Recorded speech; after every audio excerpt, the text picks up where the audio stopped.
in the district alone have died from gunshot wounds, like the ones we just heard described. And few, if any of us, have any idea who they are. Neighbors, whom most of us cannot mourn or memorialize, have been dying, and we don't know anything about them, or how they died, or who loved them, and will suffer their loss throughout their lives. Our ministry at River Road works in a local neighborhood in Baltimore, right where Mr. Trump put his finger.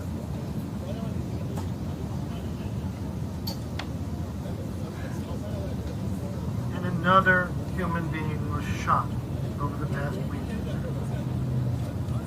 I invited my friend Alex Long, who's a mediator for Safe Streets in Baltimore's McElderry Park.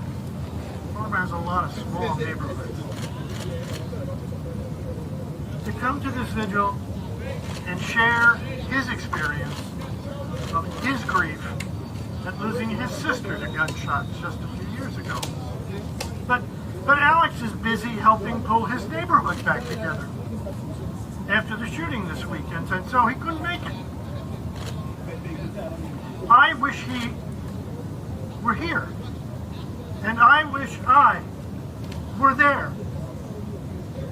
Before the March to Save Our Lives, somebody remembered to invite a group of young people from Chicago's South Side, not too unlike our MoCo students, for change, except for their poverty, to Parkland, Florida. Later on, I'll bet our friend Nate Tinbike would probably meet some of them backstage at the march. Some of you may have met them. But before the march, back in Parkland, as the Florida students finished talking about their ordeal, one of the students from Chicago softly spoke up, quietly, but firmly. I understand the terror and the pain that you've experienced, he said. And I really don't mean any disrespect, but welcome to our world.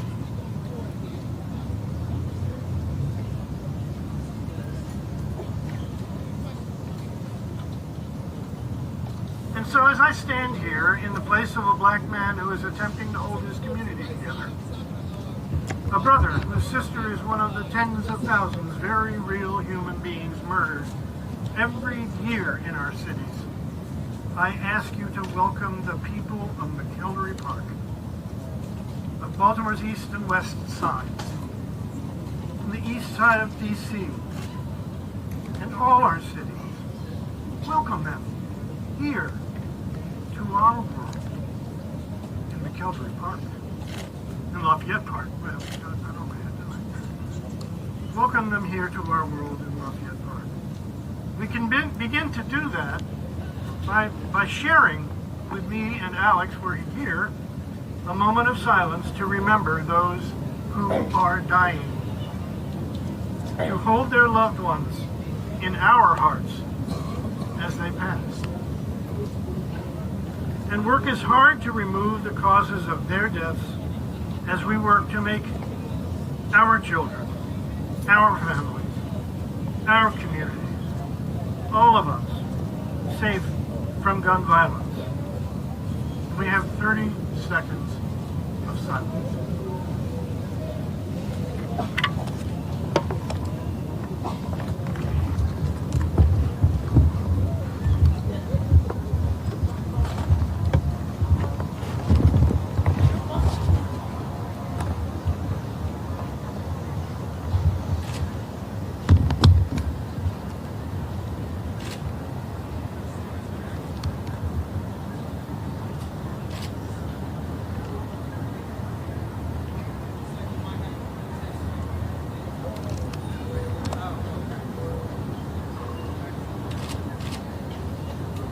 you, everyone. Thank you, everyone. And may it be so.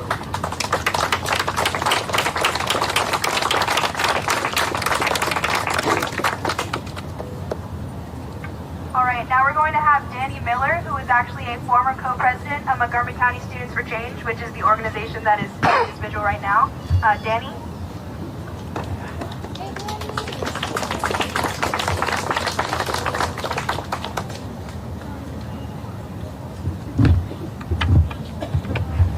Hi, can you guys hear me?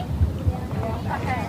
Hi, my name is Danny Miller, and I prepared a poem today for you guys, but I didn't prepare many words, but I do have a little bit that I want to say. I want to say that while we are out here today thinking about all the people that we lost just this weekend, while we're thinking about all the people that have been affected by gun violence today in this city, in cities all around the country, while we contemplate the public health crisis that's going on in America, and we think about the makeshift memorials that are going on all over the country, and the parents who are inflicted with this trauma that they're never going to get over in their lives, and the survivors who have PTSD every time they hear fireworks, or they hear a balloon pop, or they hear a barricade fall, while we think about all the trans women and the trans women of color who are affected by gun violence at a disproportionate rate, all of the young people and the old people alike, black and brown people that have lost their lives to gun violence due to cops being racist and reckless with their position of power. I want all of us to hold the weight of that in their hearts right now, and to hold it in their head, and to think about why it's so important to be here today, to take your Thursday night to stand here and to think about all of that. And I want you to hold all of your anger that you're feeling, and all of the trauma and all of the sadness that you're feeling, and just feel it. I think that it's so important right now to be in the moment, to realize the magnitude of this moment, to realize what is going on in this country, that this country is not the greatest country in this world, that this country is not saving our kids, that the president right there in the White House doesn't care about us. And I want you to hold it, to think about it. It hurts, and it's easier to ignore it, and it's easier to not come out here again and again and again, because it's tiring, but we have to do it. We have to be here every time. We have to show up every single time.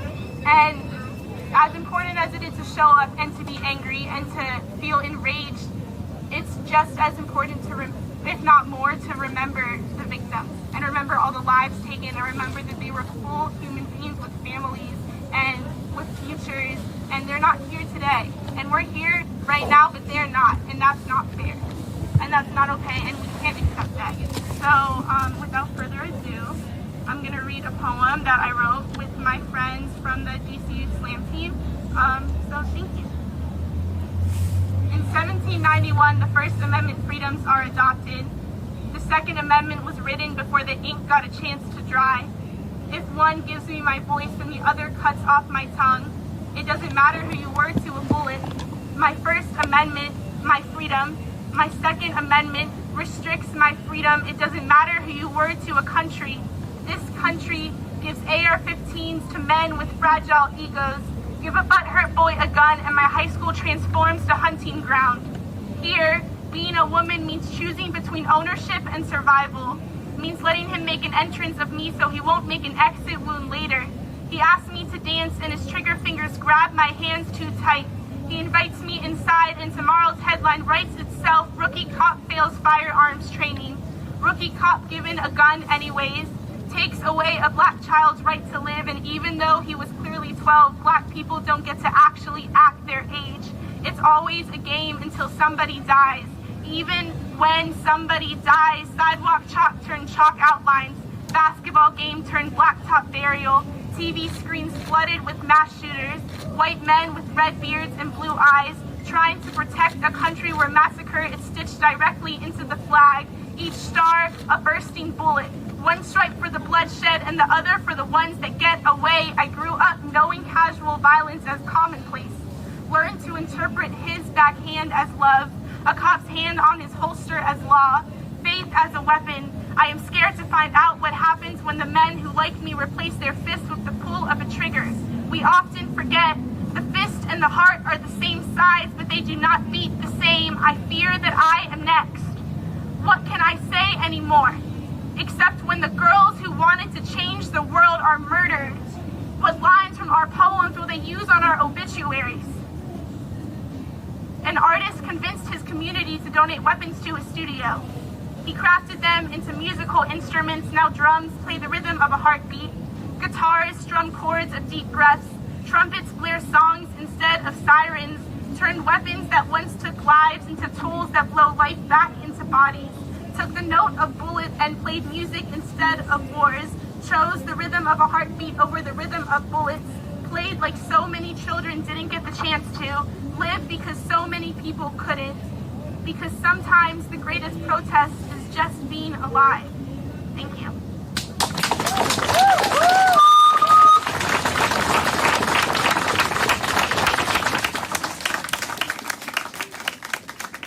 All right, now we have Rebecca Heimbrock from Dayton, Ohio.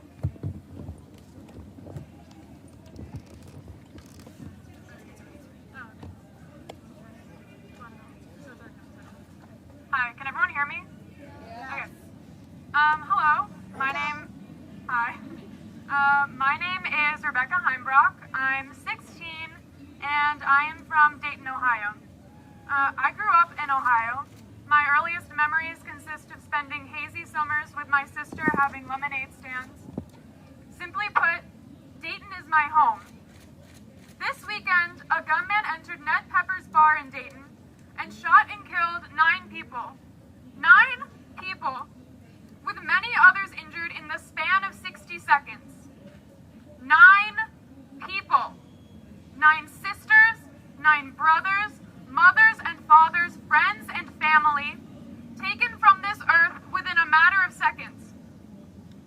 I am not here to tell you that it is the fault of lawmakers who choose money over lives, though it is. I am not here to tell you that we need to be knocking down the doors of Capitol Hill to make them pass gun control laws, though we must.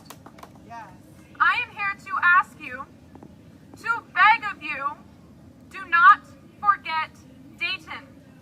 So many before this have died, have been traumatized, only for the world to move on. We forget, and we continue on with our daily activities while devastated families are left behind with one less brother, sister, mother, father, and friend, and they are abandoned as they try to make sense of what has happened, try to figure out why their loved one has been ripped from them as quickly as they came into the world. I will not allow this to happen to Dayton. Megan Betts deserves to be remembered. Lois O'Gillespie deserves to be remembered. Saeed Saleh deserves to be remembered. Derek Fudge deserves to be remembered. Logan Turner and Nicholas Kumer and Thomas McNichols and Beatrice Warren deserve to be remembered, and Monica Brickhouse deserves to be remembered. I love Dayton, and I love my country, but I am ashamed. I am ashamed that we stop talking about these tragic acts as soon as they happen, that we take the easy way out and focus on something lighter, something happier.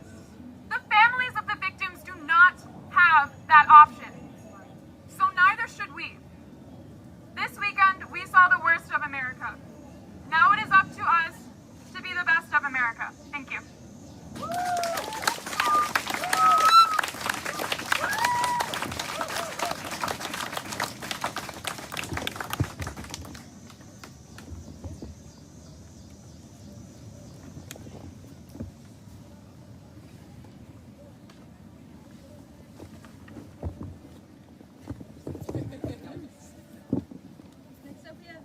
Next up, we have Jennifer Stein from Moms Demand Action, an amazing grassroots organization.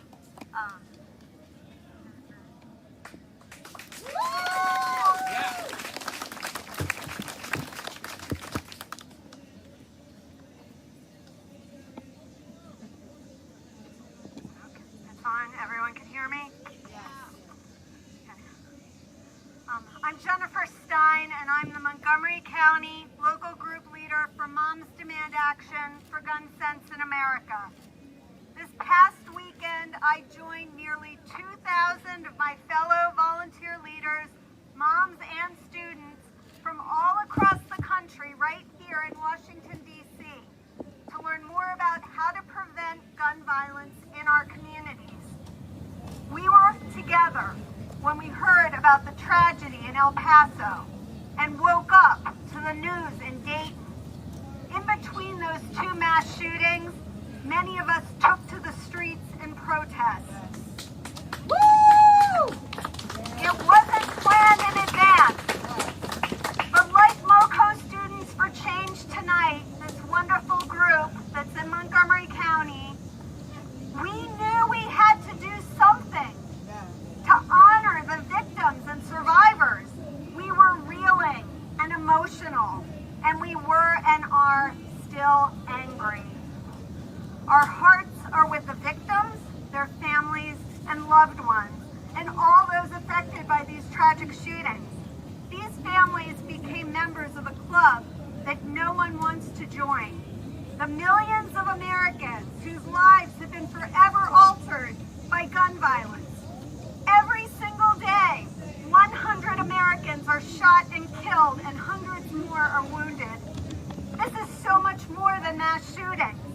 In recent weeks, gun violence has devastated D.C., Baltimore, and cities and towns across the country. This is a public health crisis that demands urgent action. We know that regardless of what we hear from the current occupant of the White House, what this is not about. This is not about mental health. Yes. It's not about video games. It's not about movies. No. These are all NRA talking points, and they have been debunked. Because these things exist all over the world. Yet it is only in this country that we experience 25 times the gun violence as in other high-income countries all over the world. This is no mystery. This is about easy access to guns by dangerous people who have no business having them. It's about allowing people filled with hatred in their hearts easy access to guns. We know that in an average year, more than 10,000 hate crimes involve use of a gun. That's more than 28 per day. The vast majority of these incidents are motivated by bias and hatred against communities of color, religious minorities, and the LGBTQ community. Hate crimes are on the rise as well against these groups. In June, MoCo Moms Demand Action, together with MoCo Students for Change, Communities United Against Hate, and almost 40 other community organizations and businesses held a rally and unity walk in downtown Silver Spring to disarm hate. We must be about loving and standing up for our neighbors, especially when they are different from us. We are stronger together, and our diversity is our strength.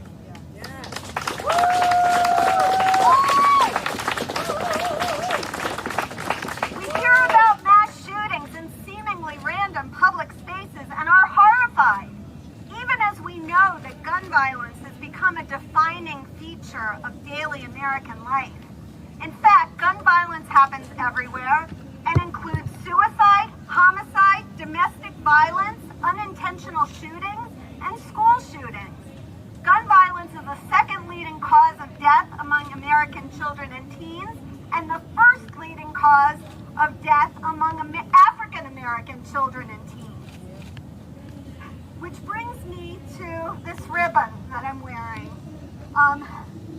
Beloved by his family and friends, J.C. Webster had graduated from Einstein High School in Silver Spring, just finished his teen years, and was looking ahead to the rest of his life when he was shot and killed at age 20 in his Silver Spring home 2 summers ago.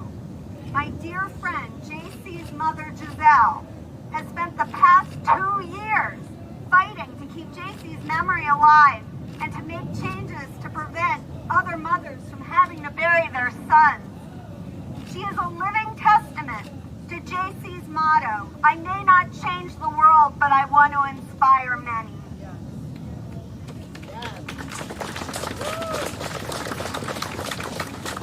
She wishes she could be here. She's in Denver with other mothers who have experienced this loss. And she inspires Montgomery County Moms Demand Action every single day to keep going and honor with action JC and the 100 men, women, and children every day who have their lives cruelly robbed from them in the blink of an eye by gun violence. We know by Giselle's example what we must do.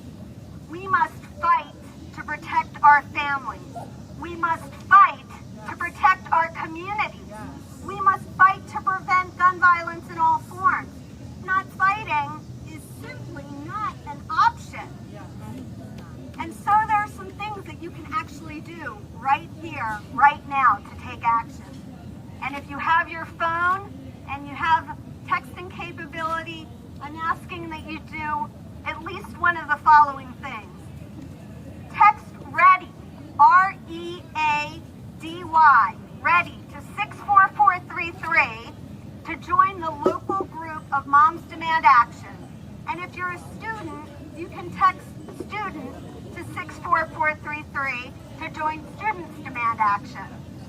Text EVENTS to 64433 to learn more about recess rallies that are happening in DC and Baltimore and in towns and cities across the country during our weekend of action, August 17th and 18th.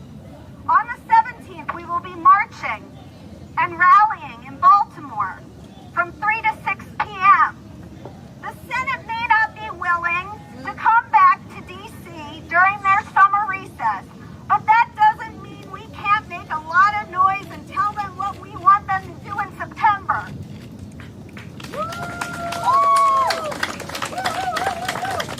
And I also want to tell you we will be holding an important membership meeting to address school safety in Montgomery County Public Schools on September 15th from 2 to 4 p.m. in Rockville. There are research-based things we can be doing to keep students safer, and they don't involve arming our teachers or holding active shooter drills. One more thing. Can you text CHECKS, C-H-E-C-K-S, as in background checks, to 64433? You'll receive a text asking you to input your zip code, and as soon as this vigil ends, input your zip code and you'll receive a call immediately. You'll be given further instructions and transferred to your senator's office to leave a message. We want our senators to be taking action on 2 common sense bills that have already passed the House of Representatives. We want strong background checks on all gun sales, including sales over the internet. And we want the strongest possible red flag law. In Maryland, thanks to the hard work of Moms Demand Action and other gun safety groups, including students, we now have the Extreme Risk Protection Order Law, which enables family members and law enforcement to seek an order temporarily removing guns from dangerous individuals. Closing background check loopholes and passing a red flag law are 2 things at the federal level that would go a very long way towards a safer America. And it's important to tell our senators, even in Maryland, what we want them to do. Senator Van Hollen and Senator Cardin are gun sense elected officials, but they can always do more. They can put this pressure on Senate leadership and the other senators who may be on the fence on these issues. We need our senators to prioritize this issue and fight for it. We need them to know that we have their backs when they do what we ask them to do. Our lives are at stake, and we need them to know just how important this fight is.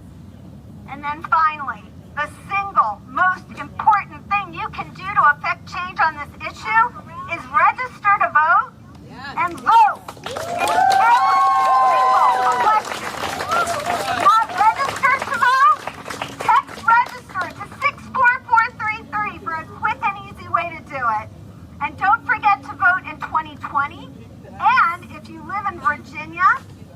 2019 in November. Very important election. Vote for the good sense candidates and vote out of a job elected officials who care more about money and the gun manufacturers lobby than they care about you and your loved ones.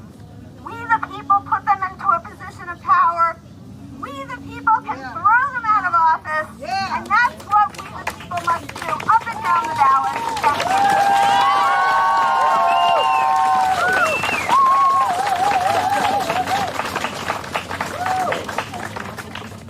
All right, now we're going to have a few words from Gracie, who is a rising junior at Walter Johnson High School.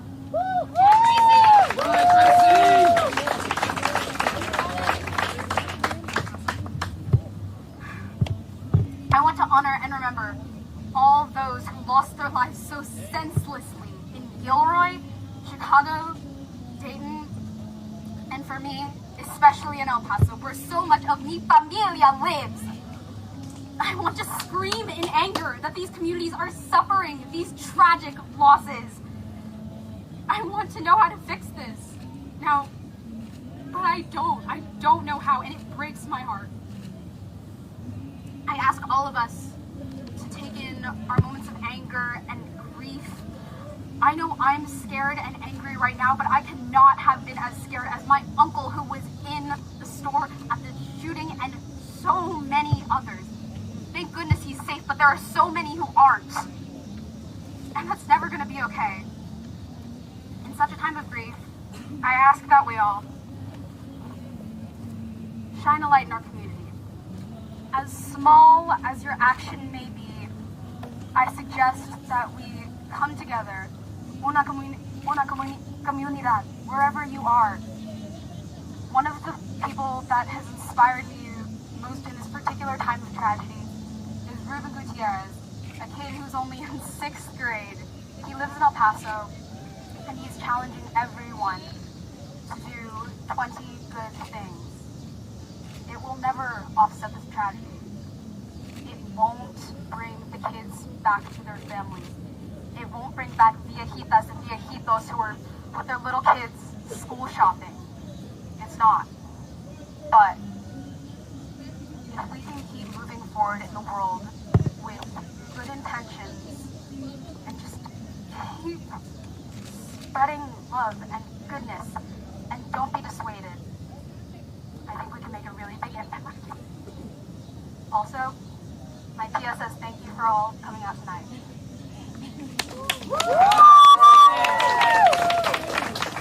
Paso be strong.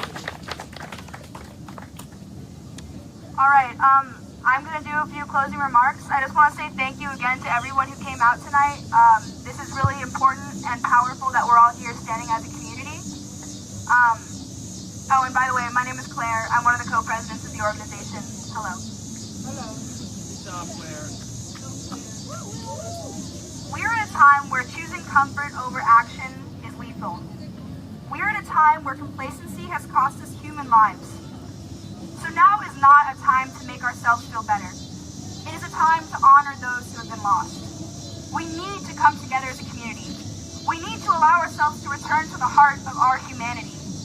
We need to fight the desensitization that has become routine.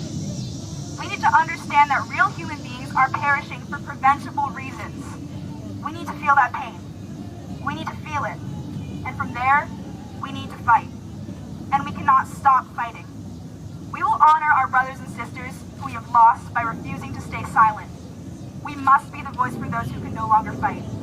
We will do it out of love, and we will see it all the way through for them. We refuse to forget. I speak on behalf of a movement when I say that we will be the ones here every single day, in offices, knocking on doors, protesting, grieving, remembering, not just when we hear word of a mass shooting, but for those who never make the headlines.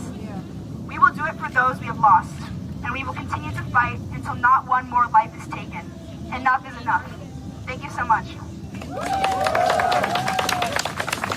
And now we're going to have Doreen to introduce our closing song.